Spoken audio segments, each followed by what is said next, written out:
Hey everybody, Troy from the Do-It-Yourself World and the Off-Grid Project. I got a new tool for the workshop today. Sorry, this camera doesn't have much of an angle of view, so I'm having a hard time getting myself in there and showing the workspace. It's a very different thing from my other camera. Now what I have here is, I gotta make sure I put this the right way.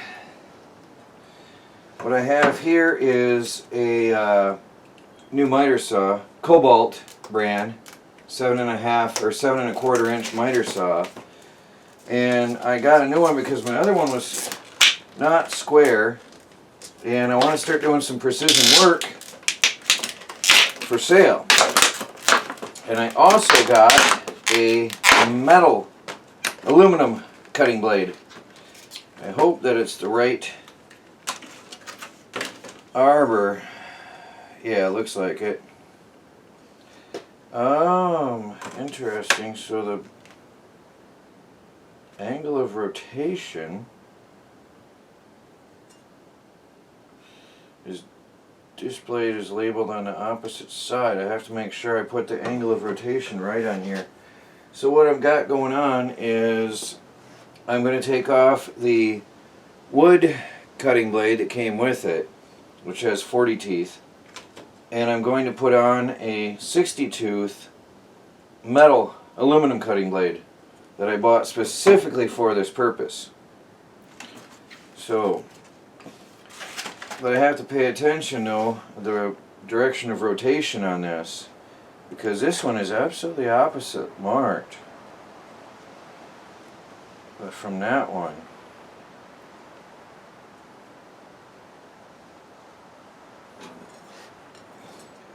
I'm going to double check. That's a rough feeling blade. It's a rough, unfinished feeling blade. It's funny. 60 teeth. So specifically made for aluminum. Yeah, I'm going to double check the instructions and make sure I'm doing this right, because I'm taking a standard blade that came with it and replacing it with another. There we go. There it goes on. So yeah, I'm going to double check where the which way the teeth go on here. I think I got it right, but you know, just to be safe. And then I got me a rigid ruler with 1/16 of an inch, because I am tired of the tape measures that always go bad on the end, and then you got a little bit of play in that thing, and then you start making your cuts and you find out they're wrong. That's why I got the new machine and everything, so I start making precision cuts. Anyway, let me figure out, make sure I got this right. It looks right, but I'm just going to confirm with the book. Alright guys, first try. You're going to see it with me live. I've not used this before. Never even started it once. I've got it plugged in. There's probably a safety on it. On, off.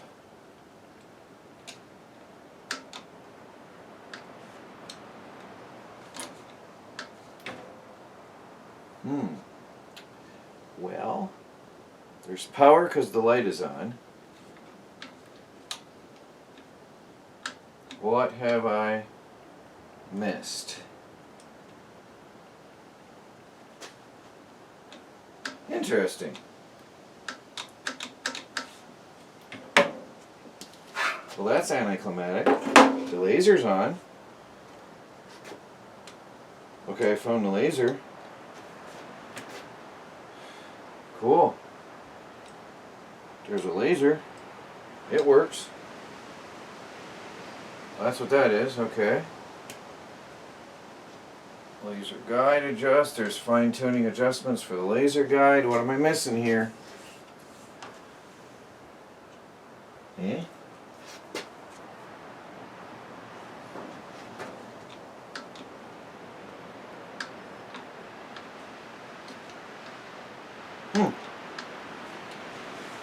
Back to the handbook. I sure hope this works, because I wanted to get some work done today. Well, one thing I have to say, I do not like the power switch on this. It's a flimsy look feeling little push down plastic thing on the middle of the squeeze handle. I don't like it. So you have to push down with your hand and pull in. I don't like it. I don't like the feel of that at all. You have to push down and in, and that just feels like it wants to come apart one day, sooner than later.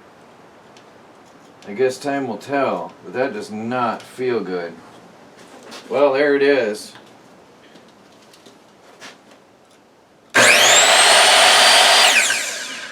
Well, it stops quick.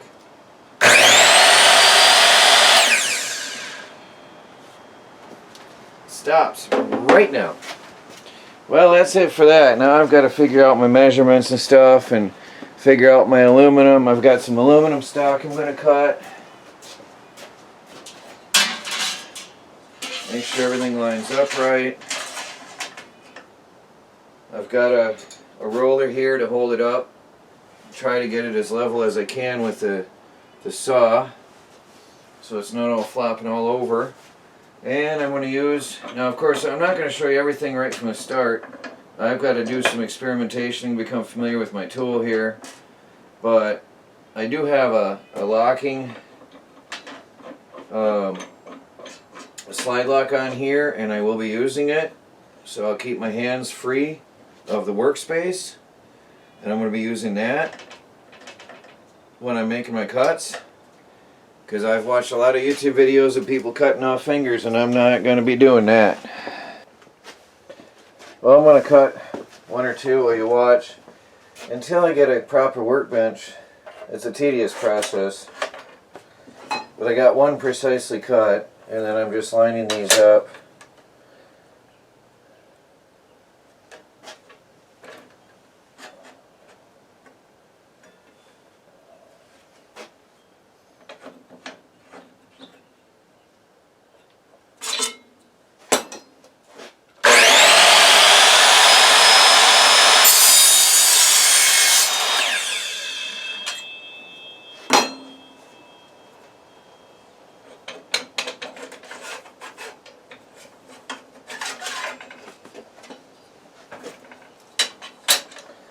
Again, this will be so much better when I get a workbench set up and a fence.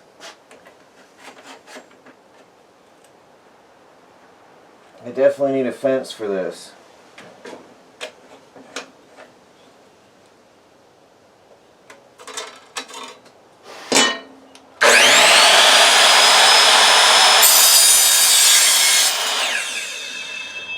That'll make this job go so smooth. I might as well cut that one to size. I got enough.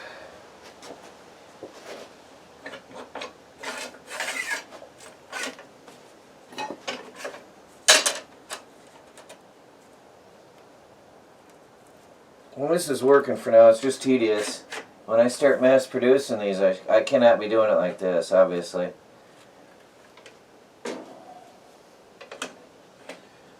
For now, and the first ones it'll do.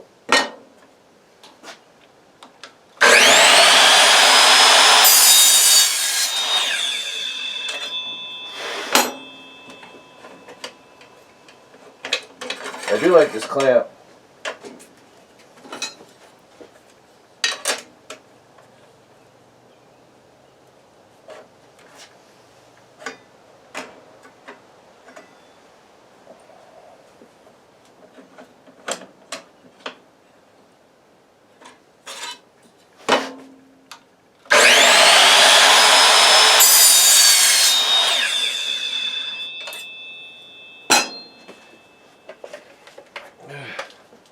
I have to say, a miter saw is so much safer to work with. So neat and convenient and safe to work with. Especially for little pieces like this. Put the piece of metal down, clamp it, cut, slide it. Once I get a fence, this is going to go really, really well. Now for a precision cut, I got this nice convenient hard measure, so it won't get messed up on me. And then I line that up to the size I want. And then I'll take my pen and mark this. The first cut is going to be the most important because obviously that's got to be super ultra precise because all the other cuts are going to follow that. And then I can slide it up in the saw. And then I'll set up my cut. But I'll do that off camera. So I've been using the drill press as well. I've got some precision holes I've been drilling, but right now I'm going to freehand it for a minute. Because this is a prototype. I'm trying to set this up. Once I get one and I get the pieces and the measurements and everything I want, then I'm going to use the precision tools.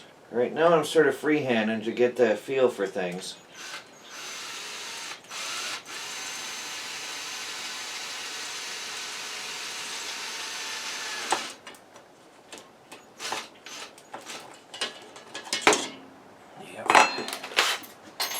And it's easier, if that's a small one, that's what I want. It's easier to switch bits like this anyway.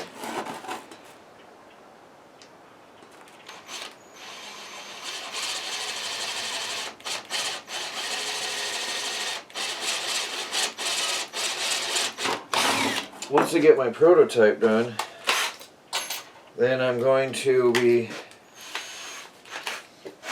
mass producing these. I love this thing. I love my Ryobi so much. That's that one there. I'm just going to loosely put a screw in there to hold it so I can drill through this one. Get it started.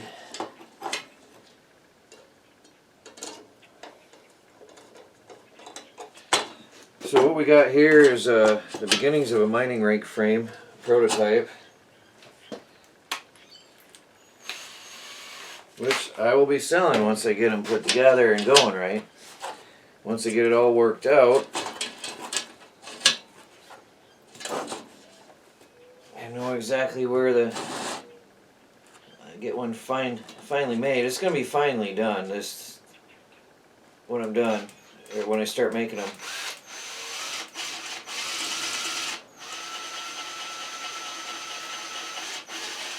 That's why I bought the milling tables for the drill press. I'm going to have a second drill press so I don't have to switch bits. Okay. And that is the whole idea of it all. So everything's going to be really good. There's essentially two types of holes that I'll be doing.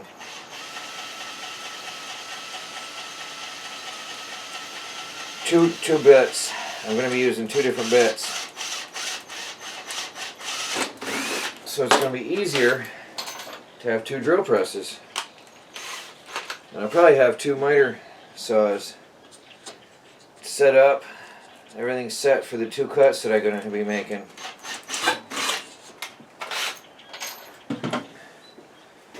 Now I believe that should line up.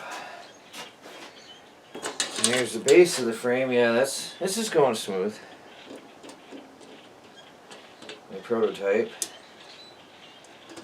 There we go. I'm a visual type person. Once I get one done, and then I have a visual layout of everything that's got to be done. I can see it, and then I can measure off that. So there's the base of it. And then I've got to figure out where the, well, there's going to be the top plate for the graphic cards, which I'm going to have to drill out all the card slots. And then I've got to measure, there's going to be a cross piece here, which will hold the base of the graphic card. Fine tune that. I also got to get a bit of a sander out here So I'll be getting some more tools once I got going. So that'll be up in here somewhere. I gotta measure where exactly. That'll be up in here. And then I got a cross piece going here. I do have the third one, so that's gonna work out. Yeah.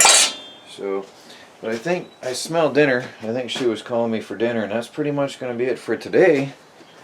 At least it's a start on a prototype frame.